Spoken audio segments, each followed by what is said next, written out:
کمال کے عاشق ہیں اور ان کا تصور عشق انتہائی اعلیٰ و ارفع ہے۔ شائستگی اور متانت تم کو کبھی ہاتھ سے جانے نہیں دیتی۔ خوابوں کے بامدر میں اجالا اسی کا ہے، خوابوں کے بامدر میں اجالا اسی کا ہے، آنکھوں میں آرزو کا سراپا اسی کا ہے۔ گوہر کی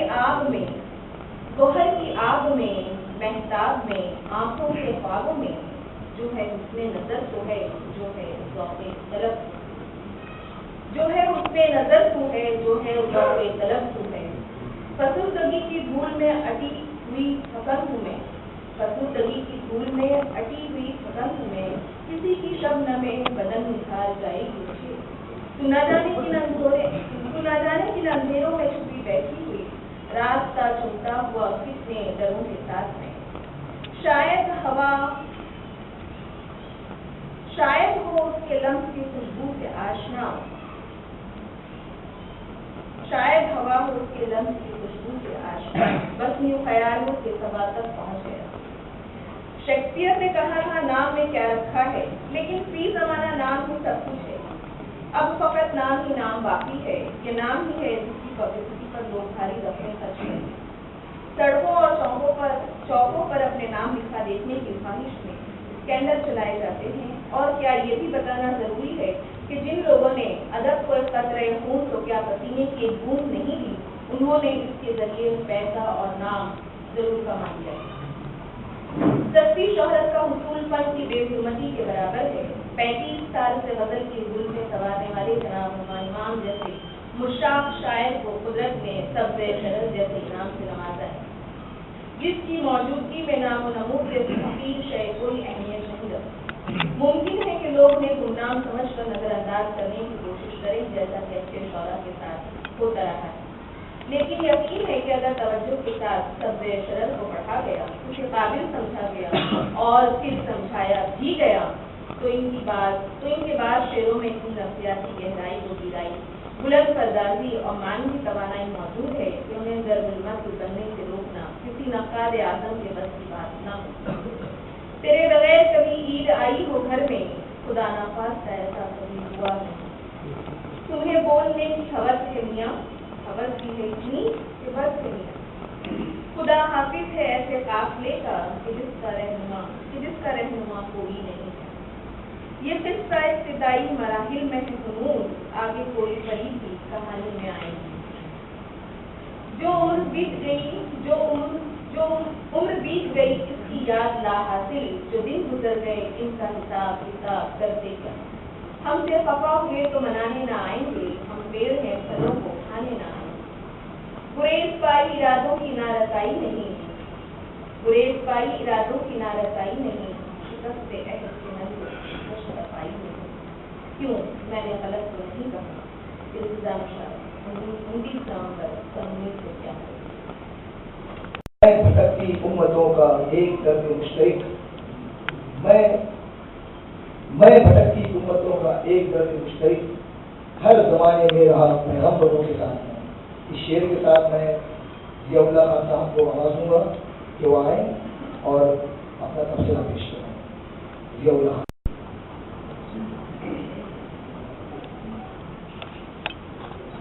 معزز صدر جلسہ،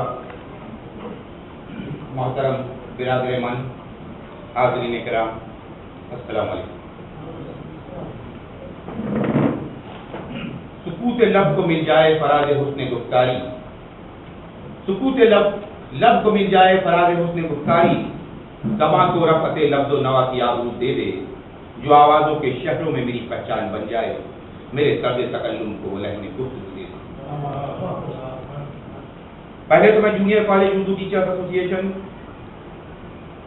اور اردو مرکز سے تعلق رکھنے والے تمام افراد کا شکریہ ادا کرنا چاہوں گا جنہوں نے اس طرح کی تقریب کا انعقاد کیا، ورنہ سائنس اور ٹیکنالوجی کے اس مشینی دور میں جبکہ نفسا نفسی کا عالم ہے، ہر آدمی اپنے میں گم ہے، خانگی زندگی میں گم ہے، ہر کسی کو پیسے کمانے کی بھوک لگی ہوئی ہے، ایسے ماحول میں اردو کی بقا کے لیے اور اردو سے وابستہ افراد کے خدمات کے پیش نظر اس طرح کی تقریب منعقد کرنا اپنے آپ میں ایک اعزاز ہے، ایک کمال ہے۔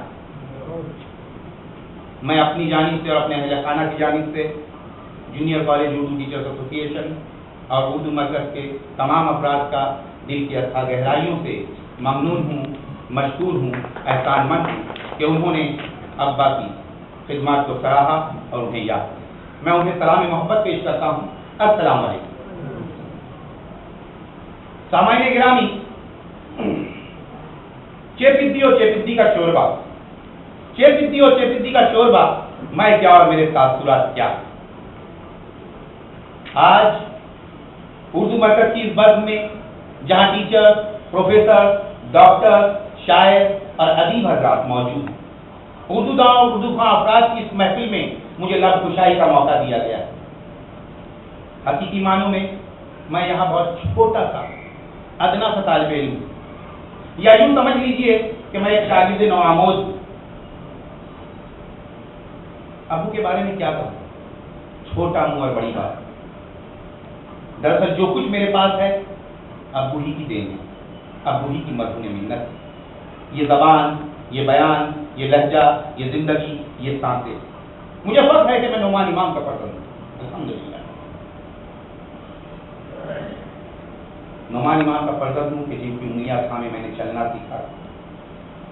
قرب تہجی کی تعلیم سے لے کر درس تدریس کے پیشے سے وابستگی تک جس نے ہماری رہنمائی کی، زندگی جینے کے آداب بتائے، لکھنے، پڑھنے، بولنے کے گر سکھائے اور اس قابل بنایا کہ آج اردو داں اور اردو خواں افراد کی محفل میں اظہار خیال کی صحیح کر رہا ہوں۔ لہذا ابو ہی کے اشعار سے میں اپنی گفتگو کا آغاز کرنا چاہوں گا۔ تو اگر ابر ہے میں ابر میں پانی کی طرح، تو اگر ابر ہے میں ابر میں پانی کی طرح، میں تیرے ساتھ کن لفظوں میں معانی کی طرح، آج سن لو میری باتیں کہ ابھی زندہ ہوں، کل سنا جاؤں گا محفل میں کہانی کی طرح۔ حاضرین کرام، ابو جب تک زندہ رہے، حیات رہے، ان کی آواز کا ڈنکا بجتا رہا، لہجے کا جادو چھایا رہا، اور جب آج وہ ہمارے درمیان نہیں ہے تو ان کی کہانی سنائی جا رہی ہے۔ ابو کی کہانی ہماری زبان۔ سامعین گرامی، بمبئی کی شعری اور ادبی سرگرمیوں کی جب بھی بات چلے گی تو سن 70 کی دہائی میں وقوع پذیر ہونے والے خوشگوار عربی ماحول کا ذکر ناگزیر ہوگا۔ وہ مہاراشٹر کالج کی بزم اردو ہو، تیلی محلے کی ادبی نشستیں ہوں، یا کافی استنبول کی بیٹھکیں، اس دہائی میں ممبئی کے ادبی آسمان پر کئی ستارے جھلملائے، جن میں ایک جگمگاتا ستارہ تھے جناب نصیب اللہ خان، جو نعمان امام کے نام سے معروف ہے۔ نعمان امام بیک وقت ایک صاحب اسلوب شاعر، ایک شعلہ بیاں مکرر، ایک بے لوث سماجی خدمتگار، نیک سیرت استاد، مشفق دوست اور اپنے کنبے کے ایک ایسے سرپرست اعلیٰ تھے جن کی تربیت، رہنمائی اور ہمت افزائی کے بعد آج ان کے صاحبزادے ظفر اللہ خان، اسد اللہ خان، امان اللہ خان، ضیاء اللہ خان اور صاحبزادی نایاب گوہر اپنی تمام تعلیمی صلاحیتوں کے ساتھ ساتھ، سرگرمیوں کے ساتھ ساتھ نجی زندگی بخوبی انجام دیتے نظر آ رہے ہیں۔ تمام ٹوٹ گئے آئینے حوالوں کے، تمام ٹوٹ گئے آئینے حوالوں کے، ملے نہ عکس مگر ہم سے بے مثال۔ سامعین گرامی، تحصیل فتح پور، ضلع بارہ-بنکی، لکھنؤ کے ایک کسان خاندان میں جناب رحیم اللہ خان صاحب کے گھر 5 دسمبر سن 1937 کو نصیب اللہ خان نے جنم لیا۔ دیہاتی زندگی میں آنکھیں کھولی، محمد علی روڈ کی شہری زندگی میں بچپن گزارا، اسماعیل بیگ محمد ہائی اسکول سے میٹرک کا امتحان پاس کیا، مہاراشٹر کالج کے ابتدائی بیچ کے طالب علم رہے اور پہلی مرتبہ اسٹوڈنٹ فورم کی بنیاد ڈالی، جس سے جھنڈے تلے ماہانہ شعری، ادبی، افسانوی اور تنقیدی نشستوں کا سلسلہ قائم ہوا۔ جب تک وہ مہاراشٹر کالج میں رہے وال پیپر کی سرگرمیوں میں پیش رہے اور تقریری مقابلے کے ہیرو کہلائے۔ دیہاتی زندگی سے واقفیت اور شہری زندگی کا شعور اور زبان اردو و فارسی میں قبول کے بعد تحریر و تقریر دونوں میں خاصی مہارت تھی۔ یہی وجہ تھی کہ ممبئی، پونا اور دہلی جیسے شہروں میں منعقد کوئی بھی تحریری اور تقریری مقابلہ ہو، نعمان امام کبھی خالی ہاتھ نہیں لوٹے، ہمیشہ پہلا انعام نصیب اللہ خان اور نعمان امام صاحب نے حاصل کیا اور مہاراشٹر کالج کے نام روشن کیا۔